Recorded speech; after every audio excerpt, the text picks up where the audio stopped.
ఉపరితల ఆవర్తనం ఏర్పడింది. దీని ప్రభావంతో తెలుగు రాష్ట్రాల్లో విస్తారంగా వర్షాలు కురుస్తున్నాయి. ఈ నేపథ్యంలో విశాఖలో కూడా ఉదయం నుంచి కుండపోతగా అయితే వర్షం కురుస్తున్న పరిస్థితి. అసలు ఈ ప్రభావం ఎన్ని రోజులు ఉండబోతుందో మనతో మాట్లాడేందుకు వాతావరణ శాఖ అధికారి సునీత మేడం ఉన్నారు. మేడం చెప్పండి, ఏ విధంగా చూడొచ్చు, ఈ ప్రభావం ఎన్ని రోజులు ఉంటుంది?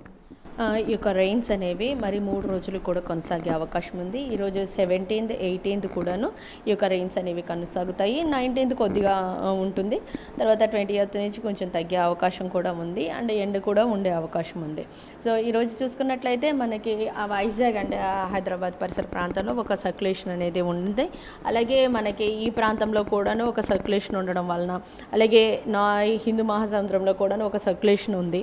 సో ఈ మూడిటి ప్రభావంతో మనకి ఇక్కడ ప్రస్తుతం ఇక్కడ ఉండడం వలన నార్త్ కోస్ట్లో ఆంధ్రప్రదేశ్ అంతా కూడా క్లౌడీ వెదర్ ఉండి తేలికపాటి వర్షాలు అనేవి నమోదవుతున్నాయి. ఇది 1 లేదా 2 చోట్ల మాత్రమే భారీ వర్షం ఉంటుంది. మిగతా ప్రాంతం అంతా కూడా క్లౌడీ వెదర్ ఉండి తేలికపాటి వర్షాలు అనేవి ఉంటాయి. ఇక్కడ ఆల్రెడీ తమిళనాడు అంతా కూడాను గుడ్ రెయిన్స్ అనేవి రికార్డ్ అవుతున్నాయి. మనకి ఇక్కడ సౌత్ కోస్ట్లో ఆంధ్రప్రదేశ్లో ఉన్నటువంటి నెల్లూరు, తిరుపతి ఈ ప్రాంతం అంతా కూడాను, అలాగే రాయలసీమలో ఉన్నటువంటి చాలా ప్రాంతం అంతా కూడాను క్లౌడీ వెదర్ అనేది ఉంది.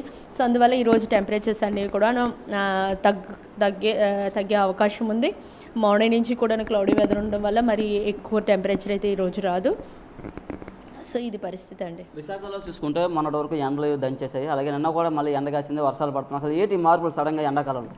ముందు నుంచి చెప్తున్నది, ఎప్పుడైతే పొడి వాతావరణం ఉండి మన దగ్గర ఎటువంటి సర్క్యులేషన్స్ ఇవేమీ లేనప్పుడు మనకి పొడి వాతావరణం అనేది ఉంటుంది.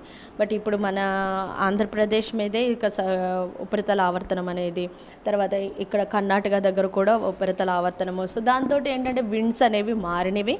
మొన్నటిదాకా ల్యాండ్ మీద నుంచి వచ్చేవి, ఇప్పుడైతే సముద్రం మీద నుంచి గాలులు రావడము, తర్వాత ఇక్కడ మాయిశ్చర్ అక్యుములేషన్ అవ్వడము. సో ఇదంతా జరగడం వలన మనకి ఈ యొక్క వెదర్ అనేది ఉంది.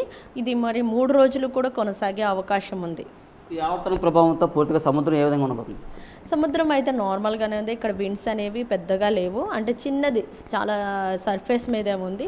హైట్ వరకు ఉన్నట్లయితేనే ఈ యొక్క చాలా చేంజెస్ వస్తాయి. బట్ ఇది ఒక 2-3 డేస్ మాత్రమే ఉండే అవకాశం ఉంది. ఎఫెక్ట్ ఉంటుందంట పక్క రాష్ట్రాలకు? పక్క రాష్ట్రాలు అంటే మనకి ఇక్కడ చూస్తున్నట్లయితే చాలా ప్రాంతం అంతా కూడాను క్లౌడీ వెదర్ అనేది ఉంది. ఈవెన్ ఈ ప్రాంతంలో కూడా మనకి క్లౌడీ వెదర్ వచ్చే అవకాశం కూడా ఉంది.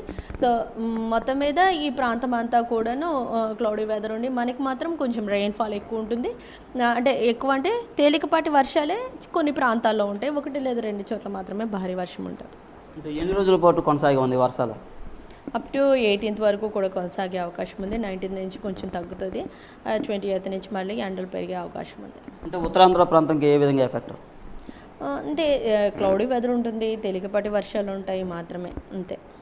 ఇది వాతావరణ శాఖ అధికారులు అయితే చెప్తున్న పరిస్థితి. పూర్తిగా అయితే రానున్న 3 రోజుల పాటు ఈ వాతావరణం అయితే మారనుందని, అలాగే విస్తారంగా వర్షాలు కూడా కురుస్తాయని, ఉపరితల ఆవర్తనం ప్రభావంతో పూర్తిగా ఈ వర్షాలు కురుస్తున్నాయి. అలాగే ఋతుపవనాలు కూడా కాస్త ముందుగానే తెలుగు రాష్ట్రాలకు వస్తాయని విశాఖ వాతావరణ శాఖ అధికారులు అయితే చెప్తున్నారు. కెమెరా పర్సన్ సాగర్తో నాయుడు, RTV విశాఖ నుంచి.